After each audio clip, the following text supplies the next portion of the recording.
Okay, this video is brought to you by Leslie over at The Nerdy Narrative, who just read The Gunslinger, which is the first book in the Dark Tower by Stephen King. This isn't even a series that I finished, but it is a series that I've started and I have some extreme thoughts on. Leslie has begun reading through that series. I think you should go check out her channel and see her thoughts as she does read through it, but she enjoyed The Gunslinger, which prompted me to Voxer a bunch of thoughts, and those thoughts sort of led to me exploding on Voxer with a lot of strong emotions, and Leslie suggested that I make a video about it, and this is that video. So back in the dark times of my life, I don't want to say dark times because it was basically after I was newly married and we had a great time. I absolutely love my wife still, and that was a wonderful time in my life, but it was a time in my life when I was essentially reading one book a year, maybe 2 books a year max. During that period of time, I mostly followed video games. I really didn't follow the book world, the reading world at all.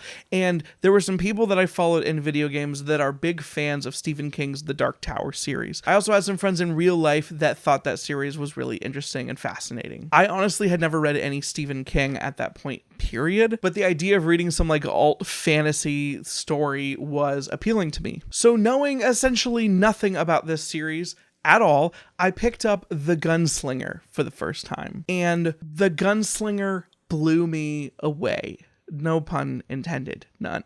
No pun. There comes a period in everyone's life, I think, when they realized that products to make money have to sort of appeal to a wide audience. And so a lot of stories are crafted in a way that they conform to this mass market appeal. And at different phases of my life, that bothers me a lot, or not as much. And there was this period where I read The Gunslinger where I was just sick of sort of seeing stories that had to fit a mold. I feel like this is an important time for me to admit that my favorite television show series probably ever are the first original 2 seasons of Twin Peaks. And I'm also the type of person that kind of loves the second Matrix movie. Maybe a little bit. It's not, it's not the first Matrix movie, which is my favorite movie of all time, but the second Matrix movie, I'll get there in a minute. The thing about all 3 of these things, The Gunslinger, Twin Peaks, The Matrix, is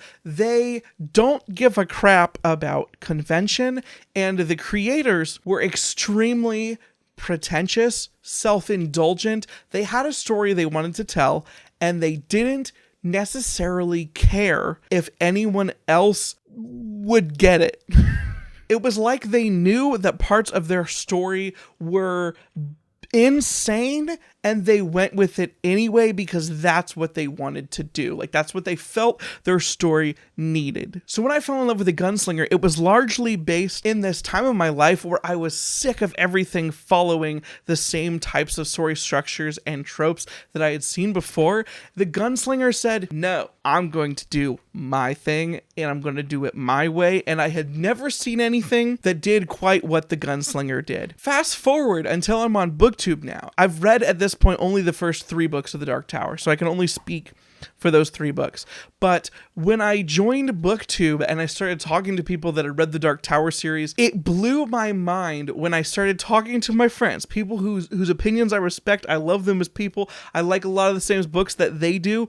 And they come out there and they're like, The Gunslinger is bad. It's boring. It's really, really nonsensical. I've straight up seen takes that are like, yeah, if you read the Dark Tower series, just skip book 1.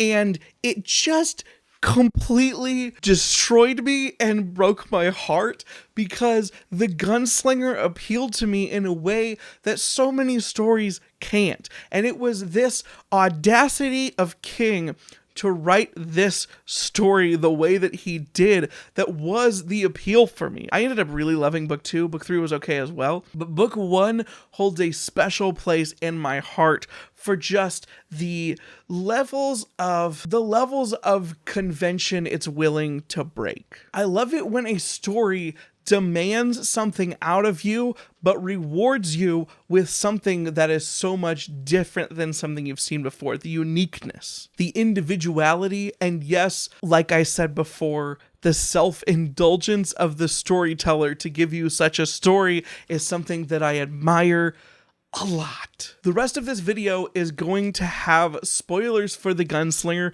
I'm going to try to keep them at least semi-vague, but also I want to make sure if you're a person who has slept on this story or you've only heard negative things about the story and it's made you not want to read the Gunslinger, I'm going to just basically gush about the insanity that is this book, and I'm going to, like I said, sort of generalize spoilers while I talk about this book and the ways that it blew my mind. First off, I'm going to go back to what I said earlier about me liking The Matrix 2. I sort of love the type of story when an author or a creator, whatever, whether it's a video game or a movie or a book, where an author establishes that the main character has a plot. There is something driving him, and it's clear that that's important to the character, but the reader has no idea what the frick is going on. Like, that's why I sort of compared it to The Matrix 2.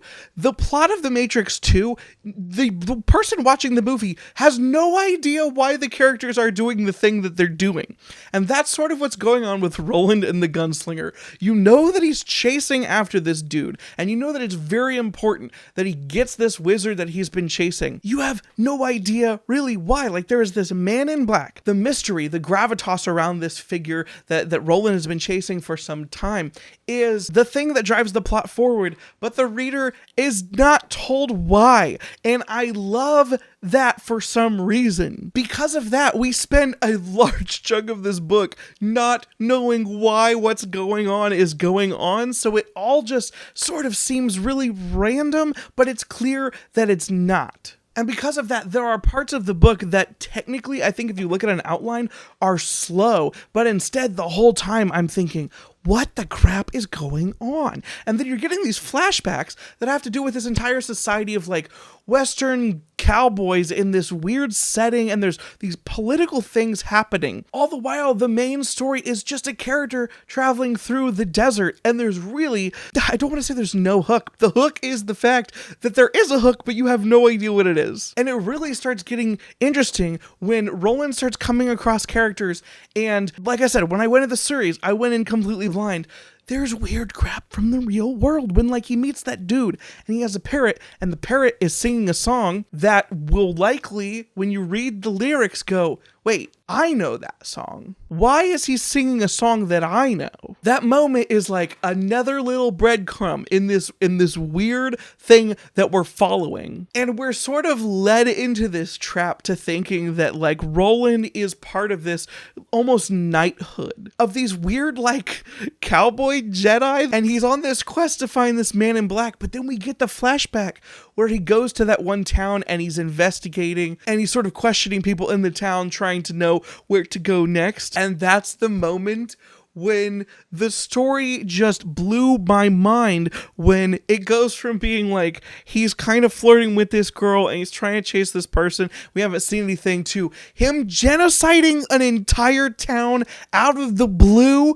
I was like, what are we doing? What is even going on? But like in a good way. And all of that leads up to the moment where we meet Jake, and there's things that Jake is talking about where you are really starting to be confused about what's going on with our world and this world. Like, where are they? Are they in our world? Are they like, what is going on? And you're not told. You're left in the dark in such a beautiful, wonderful, mysterious way. Like, I sometimes just value an author expecting me to be okay with being lost and not spoon feed me everything. I'm reading a book. I realize he's literally spoon feeding me everything. The trust that an author has to demand from a reader to tell a story without telling you any of the vital information, and then to drop such crazy elements into the story seemingly out of nowhere, is just, I respect it, mad respect. As the story ramps up with the stuff that happens with Jake, it's just so strange. And then there's the moment where Roland is given a choice to make, and every protagonist in every fantasy book makes choice A, and he decides to make choice B. It just was like, what the crap did he just do? And then my favorite thing is the way that the Gunslinger ends. It is an ending that, except for maybe something like The Matrix 2, I've never seen something so just highfalutin bullcrap in a good way. When Roland finally catches up to the guy that he's chasing, the man in black, and you spend like, I don't know, a couple chapters of him just dumping metaphysical bullcrap out of nowhere. That means nothing. It seems completely nonsensical. And you're, as a reader, going, what am I reading? Is this a Western? Is this a fantasy? How does it tie to our world? And what the crap are you saying? Like, he's dropping all this information at once, and it's so awesome, but it's so out of left field. And it's such good. It's so good. It's so good. It's so good. When you follow this entire book, and this is the ending that you get, and then on top of it, to top it off, after the wizard explains all of this next level, like he is high as a kite trying to explain the universe level stuff. Roland, are you gonna say no to this quest? And Roland's like, no, I'm gonna do it. He goes to sleep, 10 years pass, he wakes up, the dude is dead, and he's just on a beach. It's such a weird, bold choice. It's such an amazing next level. Like, it just seems random. Listen, if I'm being honest, I understand why people don't like it, but it blew my mind that an author would be okay just doing something so strange, and that strangeness, that non-conformity to what we always see in stories, that ending that is just so confusing and it leaves you so just, what the frick is going on? That's what I loved about The Gunslinger. That's why I love this story. That's what got me to care about reading this series in a time when I wasn't even reading anything. And that's why it drives me crazy whenever people talk about The Gunslinger, because I understand that it's kind of crap, but also it's the kind of crap that I eat up. That's a bad metaphor. It's the kind of crap that speaks to me at my core. This is the weirdness that I need in my life more often. I recently was having a conversation with Christy Lewis from Christy Lewis Dostoevsky in Space, whose channel I will link below, and she was talking about how much she hates this book. A book that we read together that she liked was The Hunchback of Notre Dame, and I remember having these criticisms against The Hunchback of Notre Dame about how the book needed so much cut out of it. It really had so much fluff in it that didn't do anything for me. But that book has a lot of things that do something for other people in this, like, who care about the historical things and the architectural things that the author cared about. These are not things that I cared about. But the weird, random bullcrap that's in the dang Gunslinger, this is the stuff I need in my life. So, like, Christy was like, this book is so long and boring and it doesn't make any sense and he doesn't but that's what I need. That's what I love. Baby, you're all that I want. When you're lying here in my arms, I find it hard to believe we're in heaven. I don't know if this video made any sense, but basically what I want you people to know is that a lot of people talk trash about The Gunslinger, but that's only one side of the story. There is another subset of people out here that are insane like me, that think The Gunslinger is a wonderful, brave, and bold step into the fantasy genre for Stephen King. He was willing to take risks and do insane stuff that doesn't make any sense on paper, but totally works for that weird, small, niche group of psychos like me. If you are a psycho like me, please let me know in the comments down below. Tell me I should finish this series, because my passion for this first book, it seems to be unmatched by most of the friends that I have here on this platform. If you have a completely different take on this series, please let me know in the comments down below. Honestly, as much as I love this, I totally get that it's kind of not good on so many levels for so many people. So I absolutely would love to see you just like hating on the book in the comments down below, as much as I would also love to see people who share the love for this book as well. Frankly, I'm here for all of it because it's so weird. I hope that on some level I can at least relate to some of you on like I'm glad that sometimes there are stories that take a step outside of the normal bounds of what is okay in storytelling. Like, I appreciate that so greatly. Stories like Piranesi or Senlin Ascends or The Gunslinger, I love when we actually get to see these off-the-wall, buck wild experiences. I hope I'm not alone in that. I know that every time somebody swings for the fences like this, a lot of times you're just gonna miss and you're gonna strike out. But when it hits people like me so hard. So if you're an author trying to do something like this, know that there is an audience of people looking for stories like this that are just freaking so far up their own butt in a way